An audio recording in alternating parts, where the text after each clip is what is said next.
আচ্ছা, ভারতবর্ষের কোন প্রান্তে দেখেছেন আপনারা যে কোন মুসলমান একটা হিন্দুকে মেরেছে আল্লাহু আকবার বলে? কথা বলে না। শুনেছেন কি? দাও, শুনতে পারবেন না। আমার বন্ধুর একটা শব্দ, একটা আপনাদেরকে বাক্য বলছি, আমার দিকে চেয়ে থাকুন। সবারে তুমি বাসরে ভালো নইলে মনের কালি ঘুঁজবে না রে। সবারে তুমি বাসরে ভালো নইলে মনের কালি ঘুঁজবে না রে। কারে তুমি রাখবে ঠেলে, সবাই যে তোর মায়ের ছেলে। কারে তুমি রাখবে ঠেলে, সবাই যে তোর মায়ের ছেলে। আপনারা জানেন আমাদের পার্শ্ববর্তী উত্তর দিনাজপুরের বিহার রাজ্য আছে না? লক্ষ্য করে দেখুন, গত পরশুদিন কি কালকে সম্ভবত বিহারের অনেক দিনের মুখ্যমন্ত্রী নীতিশ কুমার আমার এক হিজাব পরিহিতা বোনের মুখের হিজাবটা টেনে দিয়েছেন। আপনারা দেখেছেন, অনেকে যারা মোবাইল ব্যবহার করে, টেলিভিশনেও দেখেছেন। দেখেছেন না? দেখেন গো, একজন দায়িত্বপ্রাপ্ত মুখ্যমন্ত্রী আমার একজন যুবতী মুসলমান বোনের মুখের হিজাবটা টেনে খুলতে পারে। আমার ভারতবর্ষের স্বাধীনতা কোথায়?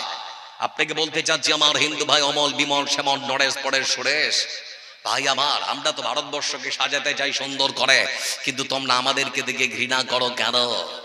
আমরাই তো ভারতবর্ষকে সুন্দর করে স্বাধীন করলাম। ভারত স্বাধীনে মুসলমানদের অবদানকে কেউ কখনো ছোট করে খাটো করে দেখাতে পারে না। বাংলার বাঘ যাকে বলা হতো, তিতুমির বাঁশের কেল্লা তৈরি করে ইংরেজদের প্রতিরোধ করেছিলেন খান আব্দুল গাফফার খানের অবদানকে কেউ ছোট করতে পারে না। আমার বন্ধুরে জোরে বলতে চাচ্ছি,